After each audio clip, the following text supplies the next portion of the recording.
Friends, Joe Mauer is a Hall of Famer elect.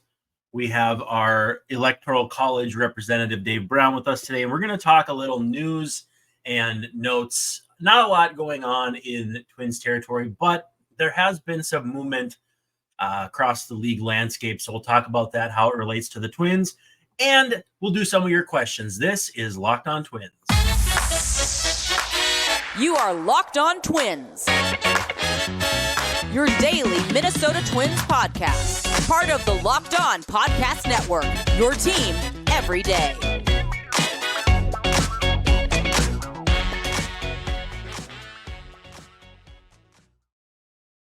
Hello again, and welcome back to Locked On Twins. I'm your host, Brandon Warren, and you can unfollow me on Twitter at Brandon_WARNE. And my co-pilot / co-host / host with the most is Mr. Dave Brown at Answer Dave Brown. How we doing? Aloha, Mr. Warren.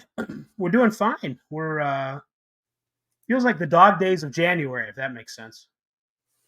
I think I have my dog underneath me, so maybe I do get that. I never asked you, what happened to get your initial Twitter account clapped, or is that classified information? You never asked me? Really? I don't think so. I feel like I've told the story a million times, but you're just being polite, I'm sure. Let me put these on. I can see you now. There you are. Hey, that's probably not for the best, but let me see if I can remember literally. I have a friend or a strong acquaintance, Mike Farron, who's an announcer for love Mike Farron and MLB and all that.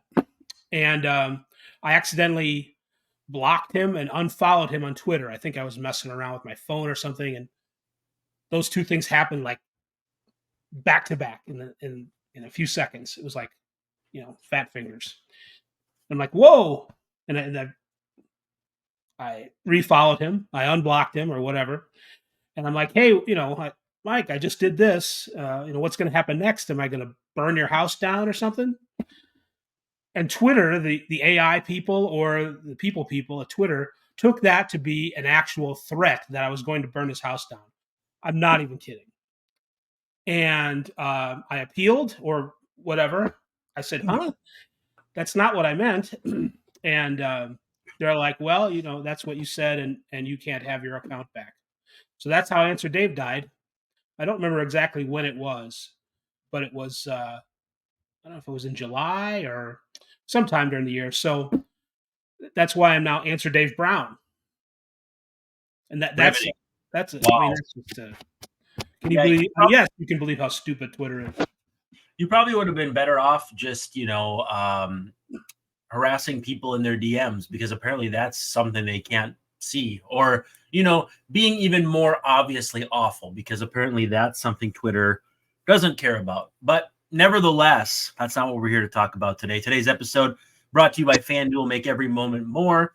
Right now, new customers get $150 in bonus bets guaranteed when you place a $5 bet. Visit FanDuel.com/lockedon to get started. Also, too, thanks for making Locked On Twins your first listen every day. Free and available wherever you get your podcasts. Thanks for watching us on YouTube if you're doing that, especially if you're watching us on our premieres where we launch more or less live. And that's a whole lot of fun, too. We've been going about 11 o'clock at night on a semi-regular basis, so you can kind of keep your ear to the ground for something like that. Also, Locked On has launched the first ever national sports 24/7 streaming channel on YouTube. Locked On Sports Today is what it's called, and it's here for you 24/7, covering the top sports day stories of the day with the local experts of Locked On, plus our national shows covering every league. Our friend Sully said the other day he got up at 3:15 or 3 o'clock with his dog, ran over to his computer, and there it was, Locked On Sports Today, just rattling along with some NFL chatter. So it's all day, all night, and it's just right for you. Go to Locked On Sports Today on the YouTubes and subscribe to the first ever national 24/7 sports streaming channel. Okay. Dave Brown. Yes. Miguel Sano has signed with the Angels. On a scale of 1 to 100, and it's a minor league deal. On a scale of 1 to 100, how surprised are you that he's resurfaced in any way, shape, or form on a big league team or big league adjacent team? So 100 would be really surprised. Yeah. Oh, 100 would be if Mike Farron burnt down your house, let's just say. I am not the least bit surprised. For all his troubles on and off the field, Sano is got a 116 adjusted OPS. So, I mean, that's not the only thing in the world, but Yeah. he's a career 482 slugger. He's got 162 home runs. That's a lot in 700 games. So only 32. He's 30 probably as well. right. He's And probably got. I mean, I would think he's got something left. well, only one way to find out, and I'm not surprised it wasn't the Twins. I know a lot of people think the Twins need some right-handed thump, and those people probably aren't wrong. And actually, a name I was thinking about for that was Randall Grichuk, who's a free agent, Adam Duvall. There's a lot of options out there for the specific quote-unquote needs that the Twins need to fill. But I never for a moment let myself think it could be Sano. And if you were going to go somewhere offensively, the Angels would probably be somewhere in that mix. Of course, you would, assuming you make the team, get to live out there. And not only that, but, they had Jared Walsh recently actually signed elsewhere. He had been let go by them. There's going to be opportunity for corner infield plate appearances and DH plate appearances, especially DH because this one guy, Shohei Ohtani. Shohei Ohtani is no longer an Angel, Dave Brown. Shohei's been in the league for about 6 years, Brandon. I don't know about can I pronounce this? No. I was just trying to check my notes to make sure I was reading it correctly. But yeah, no, so, good spot for Sano to land. I also, completely unrelated, but I want to see what Joe Adele can do in a full season. But Sano to the Angels, I'm not too excited about it, but it could be interesting. Well, I mean, they have, they have some guys. The Angels are just. I feel like they're. It's like after a nuclear blast has gone off, and it's just lots of confusion, and your ears are ringing, and you're irradiated. It's just not a fun time. I mean, I can imagine being an Angels fan last year, thinking about what life was going to be like without Shohei, and it's really bad right now. So, but he's got a chance. Rendon or Sano's got a chance to. Rendon only wanting to play like 50 games. I don't know. Does he have any third base left in him? So maybe he could go over there too. I'm probably. Yeah, like anybody, like he of anybody should be pining to play fewer games. That was an ironic comment of his. Like, dude, how could you play any fewer? It's like when Kenneth on 30 Rock talks about all the less fortunate people he likes to help, and the writers are like, "Where do you find them?" And he goes, "Oh, there's some Nigerian princes on the internet that help me." And like that show, the writing is just brilliant. It's like they're trying to say to you, you are the least fortunate person we know. How do you find somebody worse off? And he just delivers that clutch line. Excellent show if people aren't watching it yet. Obviously now in reruns, but excellent show. Yeah, it's been out of print, as they say, for about 10 years. But yeah, it's kind of like Baseball Prospectus 1997 or 96, whatever was the first year. Do you know what the unique part of that first one is? Like what makes it a Easter egg or a unicorn? The first Baseball Prospectus? Yeah, the first annual. I don't know. They missed an entire team. Did they really? Yeah, and it was the St. Louis Cardinals. So it wasn't like it was. Oh my. Yeah. You forget like the Colorado Rockies. Sure. Okay, I get it. It's not good. It's all out of the portfolio on the way to the printer. I don't know. Honestly, I don't know. But for that reason and that reason alone, it's a very rare, very hard to find. I've written for that annual. I wrote for it, I want to say 2017. I did the, as they were known, the Indians at the time. So coming off the World Series loss. So it was I'm sure it was a big read. Oh, I'm sure. Yeah, I appeared in the acknowledgments from Mark Normandine because I helped him with a research project of like how David Ortiz's home runs would plot at a different stadium or something. And back before that was before Darren Willman gave us the gift that is Baseball Savant. So I had to do a little legwork there. But my name is. You do that on a regular calculator. You just hit a few numbers and then they'll show it to you. But I had my Navin Johnson the jerk moment. I said, it's my name in print. Things are going to start happening to me now. The new phone book's here. Phone book's here. Yeah. So he hates these cans. Let's take a quick second to talk about FanDuel. We'll run it back here. We got a lot of stuff to get to, and I just keep talking about stuff. Do we though? Well, yeah.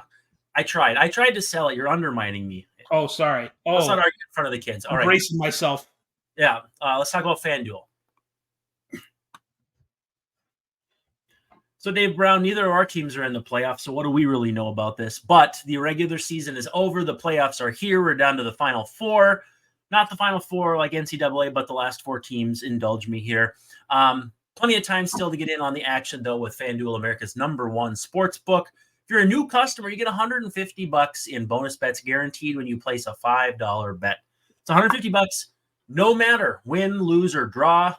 Not likely to draw, but hear me out here. And the app is extremely easy to use. Lots of different options. You can use the parlay and the parlay hub to find popular parlays after you eat a parfait with your best friend. The parlays 3 times in one sentence is a really hard, to get the iambic pentameter down. But I think going to be locked on tangents in a second. Exactly.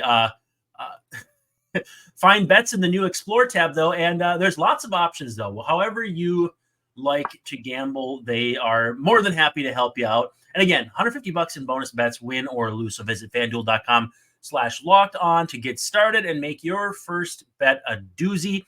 FanDuel is an official partner of the NFL. Got a fun energy tonight, Dave Brown. You know that? We do. I think we're having some fun. Oh, I definitely am. I'm chuckling quite a bit. I'm about to ruin that with no, I'm kidding. Joey Gallo to the Nats, $5 million for 1 year. Surprised insofar as I really didn't have a good idea of where he would land, but a team with some opportunities. Didn't we say this about the Nats recently, where it was like you did?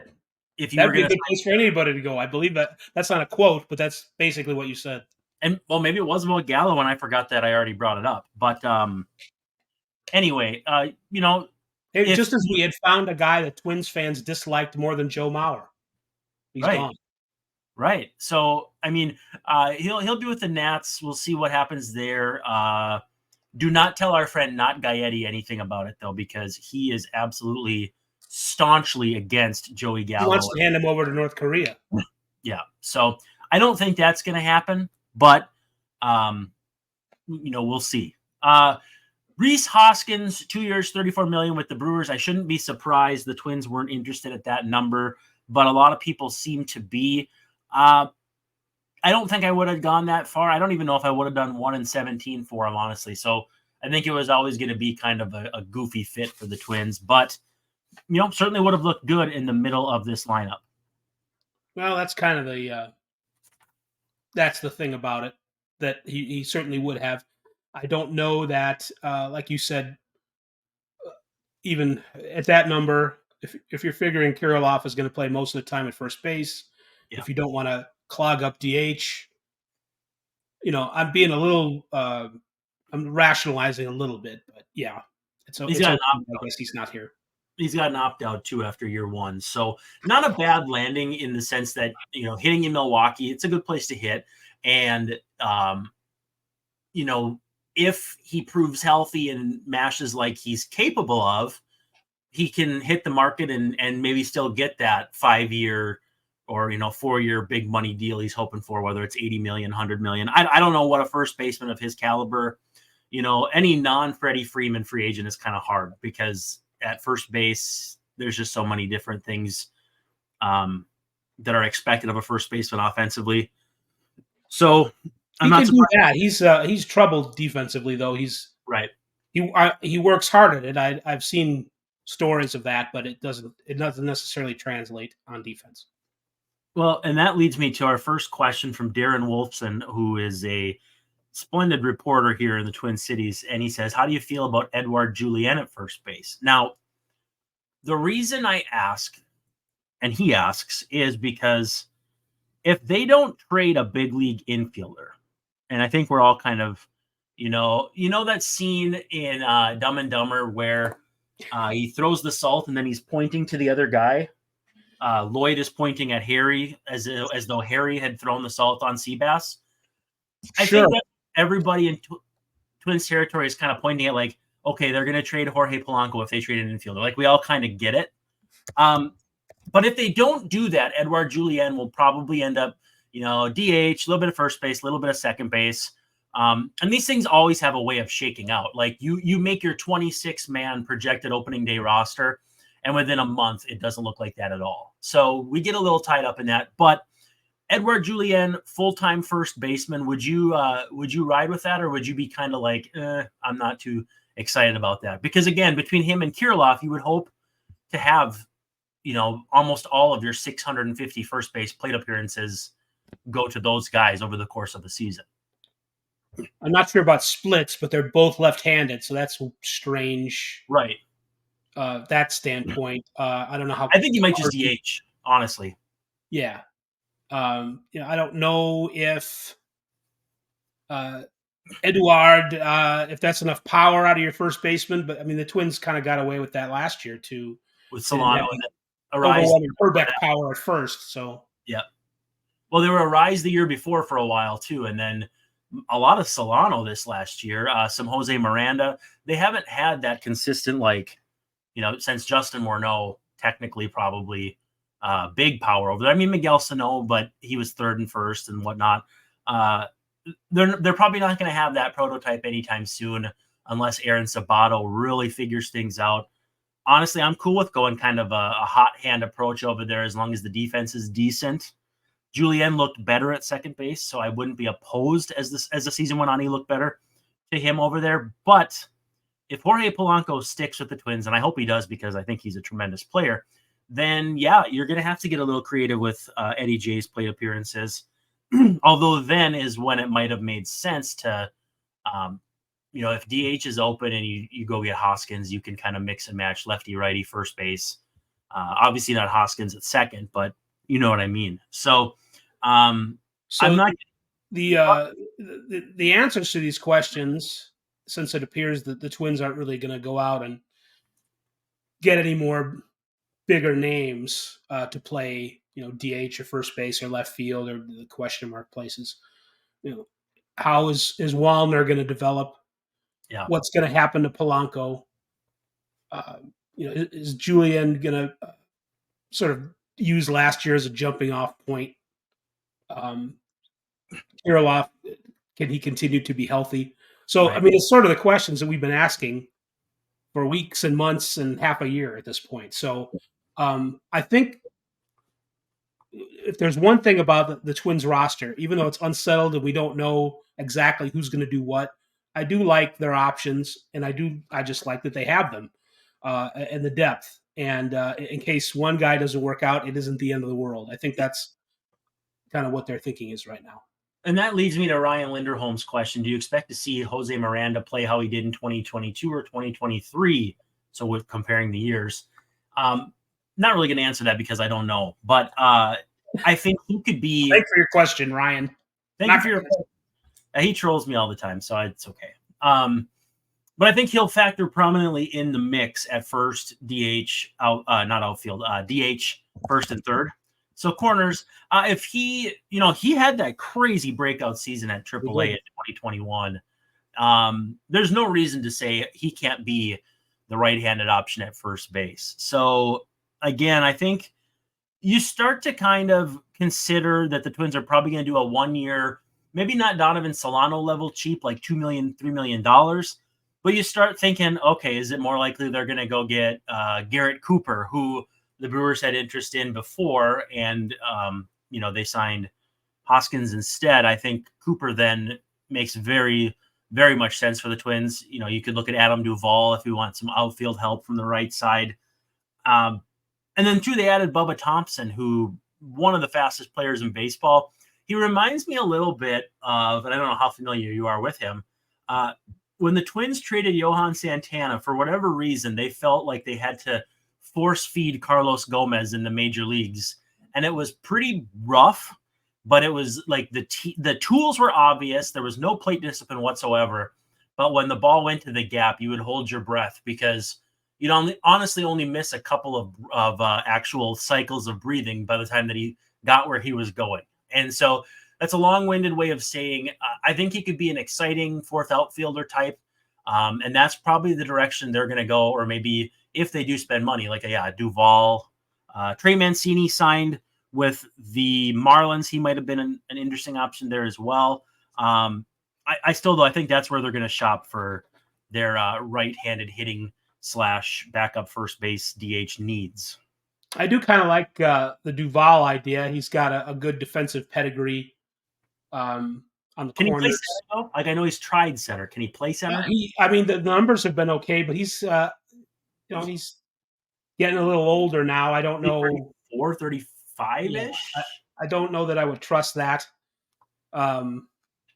So yeah, it's but you know, on the corners as a right-handed backup for Wallner and for a Kepler, that would make some sense as a right-handed power bat, and maybe I don't know if he's defense first anymore, but he's pretty well-rounded in that way. So I kind of like that idea. Yeah, Bubba Thompson, you know, if the Twins need a quarterback, Joe Mauer's gone. Yep. He's he's in the Hall of Fame now. He can't come back and play emergency quarterback, so Bubba Thompson might be able to do that too.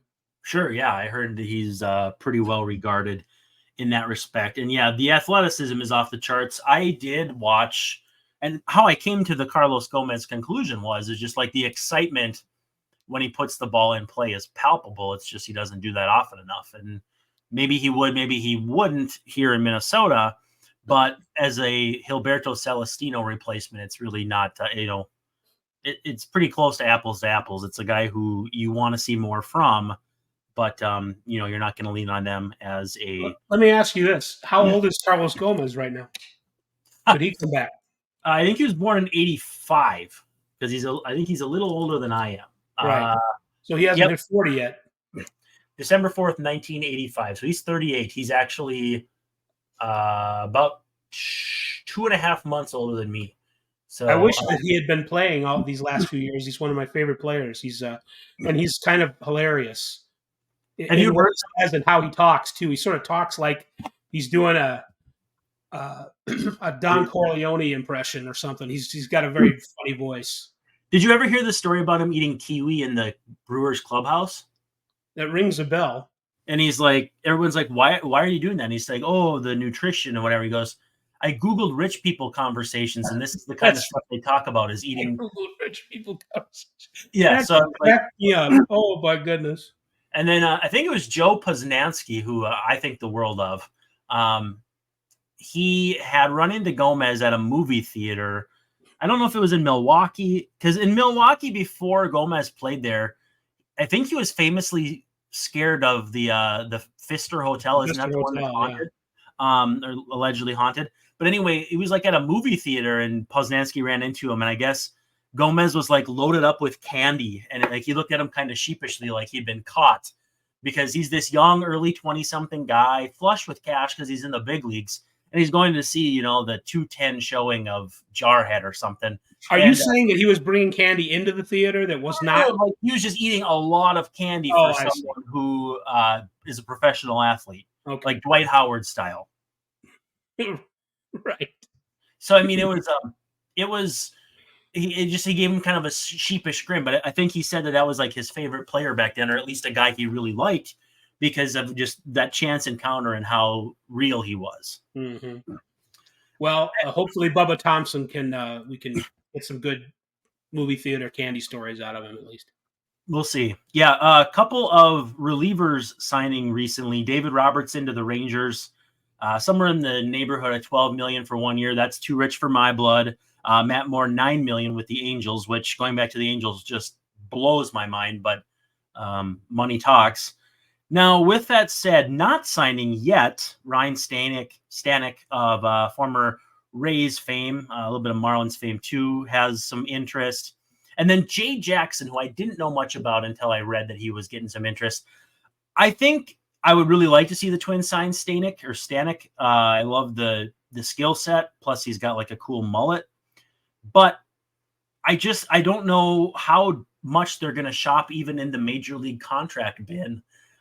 It might just be more guys from the Stalmont / AJ Alexi, kind of all the guys that they've kind of picked up in minor deals. I think they're just going to continue to do that. And so as much as we're kind of lamenting these relievers coming off the board, Robert Stevenson, 3-33, those guys were just probably never even on the Twins radar to begin with.